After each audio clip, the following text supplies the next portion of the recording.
It was past midnight on the HMS Mariner, somewhere in the North Atlantic. The ocean outside was a black void. No stars, no moon, just the slow roll of swells and the low, steady hum of the engines under my feet. I'd been aboard for 6 days, and the rhythm of the ship had become part of my body. Every groan of metal and slap of water was familiar. My cabin was little more than a box. A narrow bed, a desk bolted to the wall, and a round porthole no bigger than my head. The light was soft, yellowish, casting a weak glow over the metal walls. I lay in my bunk halfway between awake and asleep, thinking about nothing in particular. The stillness felt endless. If you've ever been at sea that long, you know the quiet is never truly quiet. But that night, something was different. It happened so fast I thought I was dreaming. An explosive bang, like a heavy steel drum, dropped from the ceiling. My body snapped awake before my brain did. The floor jolted under me, a violent tremor rattling the walls. A half-full glass of water on my desk toppled, spilling across my charts. For a split second I thought we'd struck something, a container, maybe an iceberg. The sound had that raw, unfiltered violence to it. Then silence. The kind of silence after a noise like that is worse than the noise itself. I sat there, holding my breath, waiting for the next sound. The alarm, the PA system, anything. Instead, all I heard was the dull throb of the engines, steady as a metronome. And then, something else. A faint smell in the air drifting in through the ventilation, sharp, metallic. It reminded me of blood, but not fresh, more like that tang in the air after a medical procedure. I pulled on my shoes and opened the cabin door. The hallway was cooler than my room, the fluorescent lights buzzing overhead. It was too quiet. On a ship this size, there's always someone moving, talking, working, but here the silence felt staged. Then I heard it. Footsteps. Not the casual, slow pace of crew going about their duties. These were quick, overlapping, hurried. They came from above, just faint enough that I had to hold my breath to catch them. I followed the sound, my footsteps sounding far too loud on the metal floor. The nearest stairwell was barely 20 steps away. I moved slow, not wanting whoever was above to hear me. The sound of hurried movement grew louder, joined now by voices, low but urgent, with that clipped professional edge that only comes out in emergencies. Halfway up the stairs, the smell hit me harder. Metallic, yes, but now with something else. Sharp and acrid, like rubbing alcohol or cleaning fluid. My mind went to the infirmary, but that was on the other side of the ship. This was coming from just above my cabin. At the top of the stairs, I glanced down the corridor. The assistant purser's door was open, spilling yellow light into the hallway. Inside, 2 uniformed crew members knelt over a man on the floor. He was pale, unnaturally pale, with beads of sweat on his forehead. His hands were pressed against his stomach as if holding himself together. I didn't know it yet, but his appendix had ruptured. The violent crash that woke me, that was him collapsing into a heavy metal chair, knocking it over so hard it slammed into the deck, right above my bunk. The vibration had been the crew rushing in. Appendix ruptures aren't quiet. They're sudden, vicious, and the pain can drop a man where he stands. A third crew member appeared with a stretcher. They moved with precision, speaking in short, clipped commands. The hallway was barely wide enough for the stretcher to pass. The purser's eyes were half open, his lips trembling with shallow breaths. They carried him past me. The antiseptic smell was overwhelming now. They disappeared toward the infirmary, their footsteps echoing away. I stood alone in that cold corridor, still hearing the thud that had yanked me from sleep. When I returned to my cabin, I didn't turn the light off. I lay in my bunk, staring up at the ceiling, fully aware of the space above me. Every creak and shift of the ship felt heavier now, like I was tuned into every vibration. The sea outside was calm, but I couldn't shake the feeling that I'd been woken not just by noise, but by some unspoken instinct that something was wrong.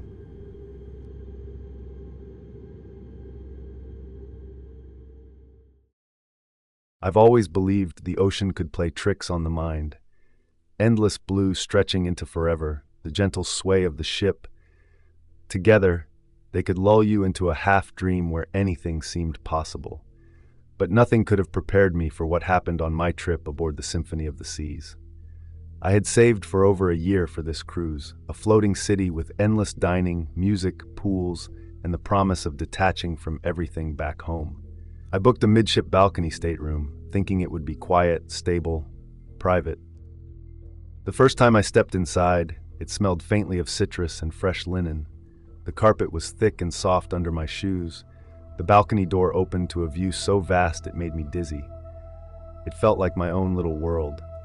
I didn't know it would turn on me. That first night, the sea was calm. I unpacked, setting my sun hat on the sofa and placing 2 novels on the coffee table. I arranged things just the way I liked, neat, symmetrical, ordered. It gave me a small sense of control in a place where the walls, floor, and even the air moved with the tide. I slept early, lulled by the muffled thrum of the ship's engines. But around 3 a.m., I woke for no reason. The cabin was silent except for the low hum of the air conditioning, but I felt it, like a presence had been standing there, just far enough away for me not to see, but close enough for me to feel the heaviness they left behind. I told myself I was imagining it. The ship creaked, the mind wandered. I rolled over and went back to sleep. The next morning, the sunlight pouring in from the balcony was warm and soft, almost enough to make me forget. Until I noticed something. The coffee table had moved. It was no longer lined up with the sofa. It was skewed, angled toward the center of the room like someone had nudged it in passing. But the floor was carpeted, thick enough to grip its legs, and the table itself wasn't light. I crouched and inspected it, as if there might be marks, some sign that it had slid naturally. There was nothing. I pushed it back into place, and at that moment, I felt the tiniest shiver run down my arms, though I didn't know why. Later that day, I went to lunch. When I returned, my hat was gone. I searched every obvious place, the sofa, the bed, even under the table. I checked the balcony in case it had blown out through the door, but the door was locked, and the sea breeze couldn't have reached it. I even pulled open drawers, though I knew I hadn't put it there. I told myself it was nothing. I was tired, distracted. I would find it eventually. But as I sat on the edge of the bed, staring at the empty sofa, I realized my hands were trembling. That night after dinner, I stepped into the bathroom to brush my teeth, and there it was, my hat, dangling from the inside of the bathroom door, not hanging neatly on the hook, but caught awkwardly by the brim over the top hinge, bending its shape. I froze, my toothbrush halfway to my mouth. I tried to picture myself doing it earlier, but the memory wasn't there, and the position, it didn't make sense. I backed out of the bathroom slowly, never taking my eyes off it. I sat in bed for an hour, replaying the past day in my head. Maybe I'd been careless. Maybe the motion of the ship had caused things to shift. But the more I tried to rationalize it, the more the unease grew. The coffee table, the hat, and now I was noticing other changes. The folded towel I'd left on the bathroom counter was now draped over the back of a chair. My book, one I hadn't touched since the day before, was open on the bed, flipped to a page I hadn't reached. And every time I noticed something, I felt watched. That night, I lay awake, the ship's gentle rocking doing nothing to calm me. Around midnight, I heard it, a faint scraping sound, like wood shifting against carpet. My breath caught in my throat. I reached for the lamp and switched it on. The cabin looked exactly the same, but it felt different. The air seemed heavier, thicker, and the shadows in the corners were darker than they should have been, like they were holding something back. I turned the light off eventually, but I didn't sleep. On the last morning of the cruise, I woke to find the coffee table moved again. Only this time it had been pushed directly up against the balcony door. It blocked the way completely. I sat there staring at it, the sound of the ocean faint beyond the glass. I didn't move it. I didn't want to touch it. I packed my things slowly, feeling a growing urgency to leave. I didn't even check the bathroom before I left. I just took my bag and walked out without looking back. I never told anyone, not the crew, not my friends. Even now, I still wonder if it was all in my head. Maybe the gentle sway of the ship and days surrounded by nothing but water had warped my sense of reality. But then I remember the way my hat hung from the bathroom door, caught in that impossible position. I remember the table blocking my way out to the balcony, like something wanted to keep me inside. And every time I think of it, I feel that cold knot in my stomach tighten, and I hear the faint scrape of wood on carpet all over again.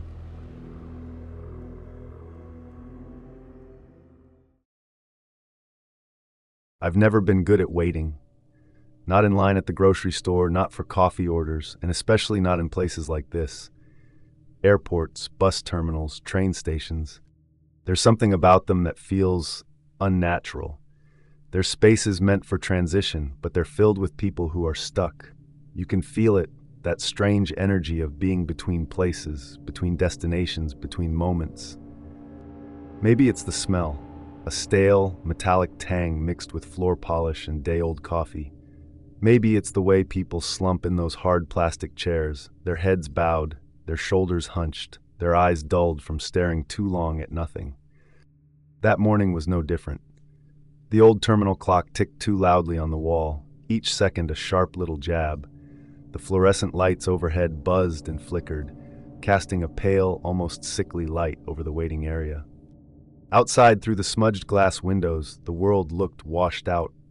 The sky a flat sheet of gray, the pavement damp and lifeless. Even the yellow taxis idling by the curb looked muted, their colors faded like an old photograph. I sat with my coffee in hand, scrolling absently through my phone, trying to drown out the hum of the lights and the quiet shuffling of feet on tile. But there was something I couldn't put into words. Like a faint hum beneath everything, not a sound exactly, more a presence. And I couldn't shake the feeling that I was being watched. The first thing I noticed was the man in the corner. It wasn't that he was looking at me. He wasn't. He was staring straight ahead, but something about him felt wrong. His back was perfectly straight, his hands folded neatly in his lap. He didn't fidget, didn't shift, didn't even seem to breathe. He was so still it was almost painful to look at him, like he wasn't a person at all, but a wax figure put there for decoration. Then my eyes drifted to the woman 2 rows over. Her head was tilted at an odd angle, just far enough that you'd think her neck would ache. Her mouth hung slightly open. Her skin wasn't just pale, it had that cold, ashy undertone you see in old photographs of people long gone. At first, I told myself it was my imagination. Maybe they were just tired, maybe they were deep in thought.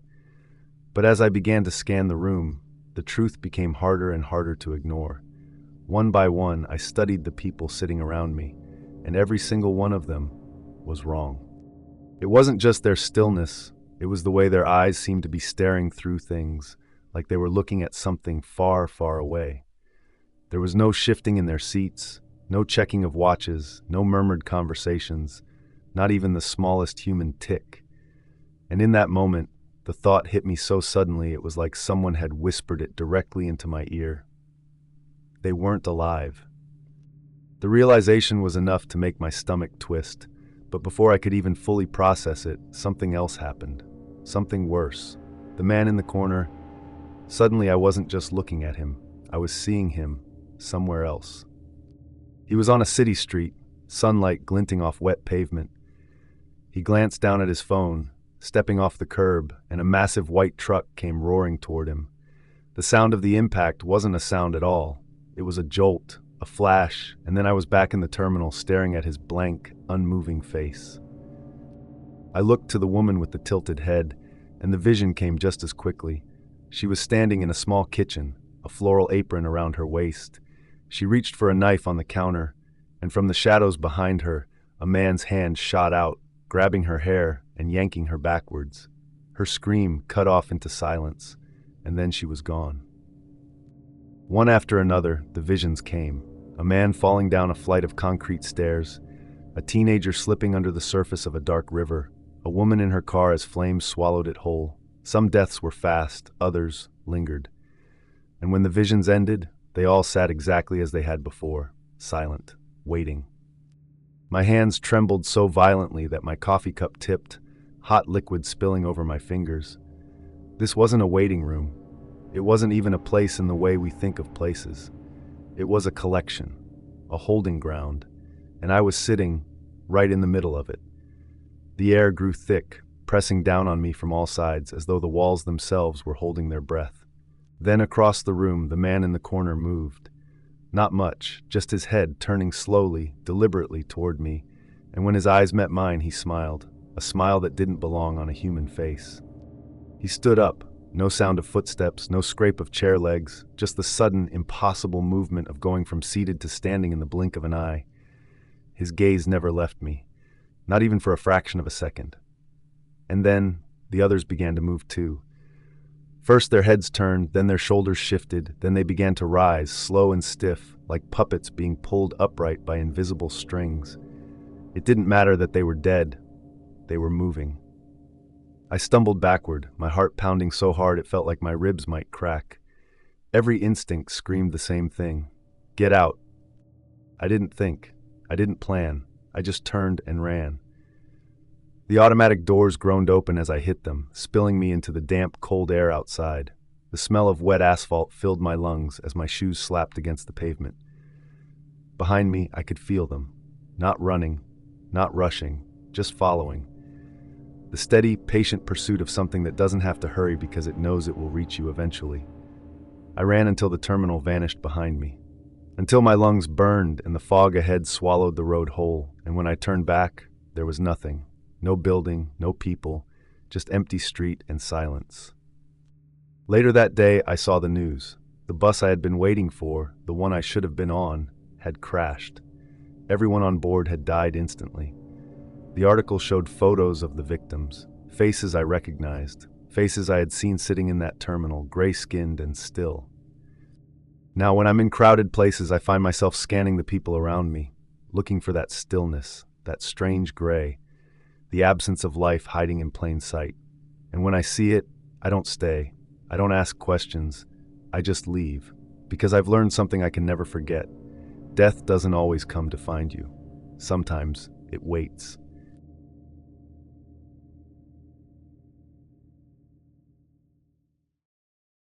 I never should have been on that ship. It was supposed to be an escape, a quiet, stress-free passage across the Atlantic, a way to finally see the endless stretch of ocean I'd only read about in books. The Aurora Star was everything the brochures promised.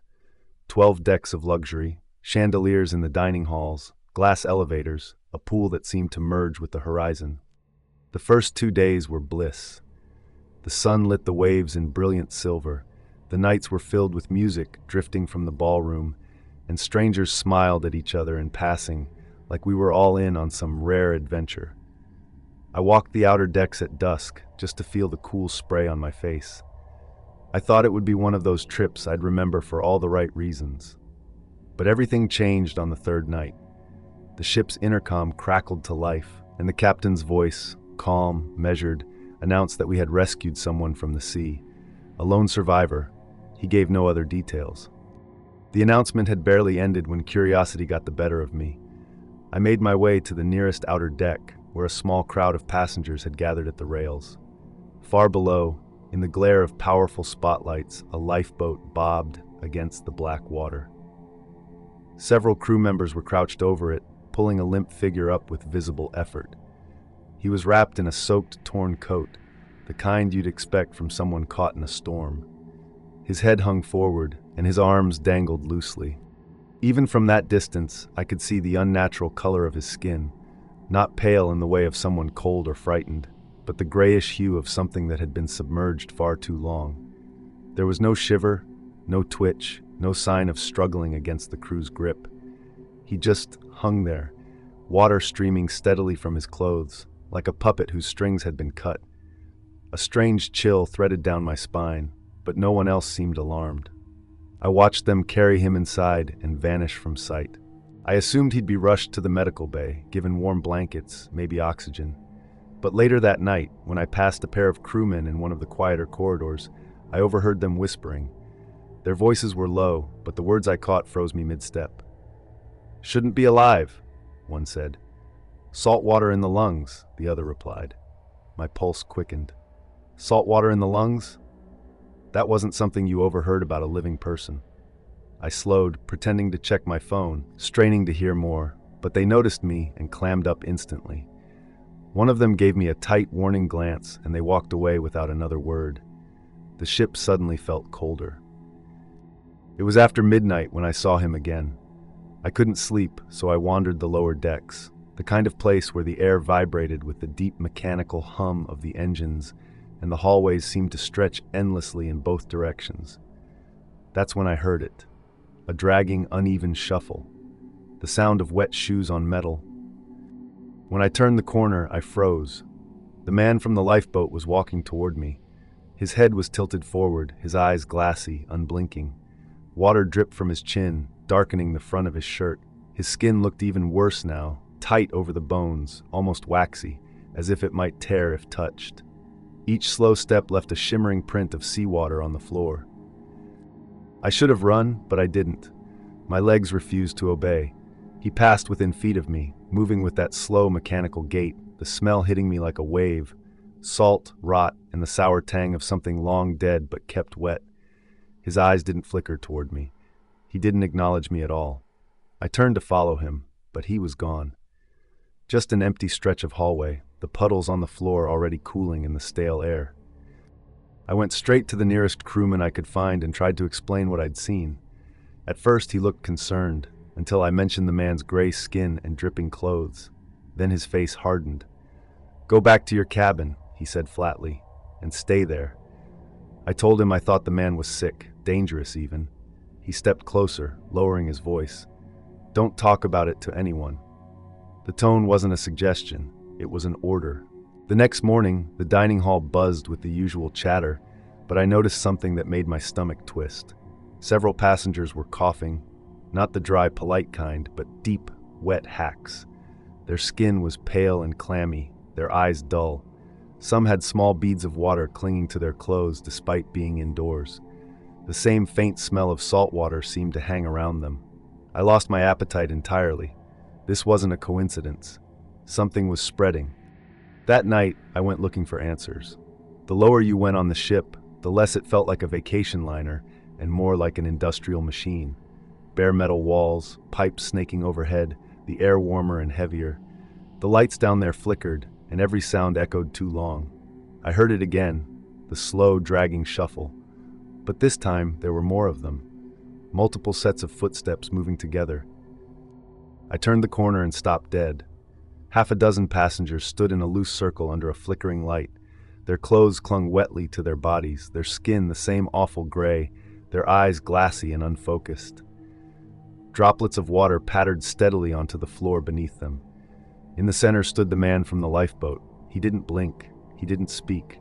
He just stared at me. Then, as one, they began to move toward me, not running, but walking with that same dreadful, deliberate pace. Their wet shoes slapped against the floor in unison. I didn't wait to see what happened next. I turned and ran, my footsteps echoing like gunshots against the metal walls. The shuffling grew louder, faster, as if they could feel my fear pulling them along. I barreled up a stairwell toward the safer, brighter decks above. But halfway up, 2 crewmen were waiting. Strong hands grabbed my arms, stopping me cold. "They're infected," I shouted. "You have to." One of them slapped a hand over my mouth, his expression as cold as steel. "Brig," he said to the other. The brig was a narrow steel room with a cot bolted to the wall and a single round porthole. They shoved me inside, slammed the door, and locked it. I screamed, pounded the metal until my hands ached, but no one came. Hours passed. Then, the shuffling began again, right outside my cell. I pressed my face to the porthole, peering into the dim corridor beyond. One by one, they passed. The pale, soaked passengers, eyes empty, mouths hanging slightly open. Their clothes left dark, wet trails on the floor. The man from the lifeboat stopped, his head turned slowly toward me, and then he smiled. By morning, the sound of footsteps was everywhere. The smell of the sea seeped under the door, and I knew, without a doubt, it was only a matter of time before they came for me.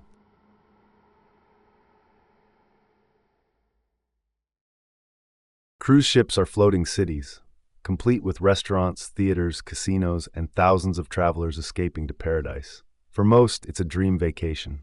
But sometimes, beneath the music and laughter, something darker lurks.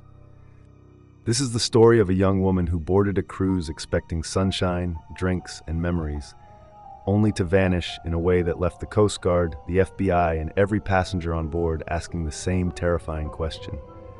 How does someone disappear from a ship in the middle of the sea? She was in her mid-20s, energetic and full of life. Friends described her as the kind of person who made everyone feel included, always laughing, always the center of attention without even trying. On the night before the ship docked in Curacao, she was seen on her private balcony, drink in hand, chatting with friends. The island lights twinkled in the distance, music from the ship's party drifting faintly in the background. It should have been just another night at sea, but for her it would be the last time anyone saw her alive. The next morning, her friends knocked on her door. No answer. The cabin attendant reported the room as untouched, door locked from the inside, but the balcony was empty. The chair she'd been sitting in was pushed back, a glass still on the table, and the ocean stretched out endlessly. There were no signs of a struggle, no footprints on the balcony, no note left behind. It was as if she had been erased from the ship overnight. Within hours, the ship's crew declared her missing. Announcements crackled through the PA system, calling her name. Crew members knocked on doors, asking if anyone had seen her. Passengers stepped into the hallways, exchanging worried looks. Whispers spread quickly. Had she fallen? Had someone been with her? Was she pushed? Every balcony now felt like a potential crime scene. Once the ship docked in Curacao, the local Coast Guard joined the search. Their boats tore across the waves, cutting back and forth in tight circles, scanning the water for any sign of her. Helicopters flew low overhead, searchlights piercing the waves. But the Caribbean is vast, and the ocean gives up its secrets reluctantly. After hours of searching, the water remained empty. With no trace of her in the water, investigators turned their attention back to the ship. The FBI boarded, questioning anyone in cabins above and below hers. Did anyone hear a splash, a scream, even a single thud in the night? Some passengers said they heard nothing. Others swore they heard footsteps outside at odd hours.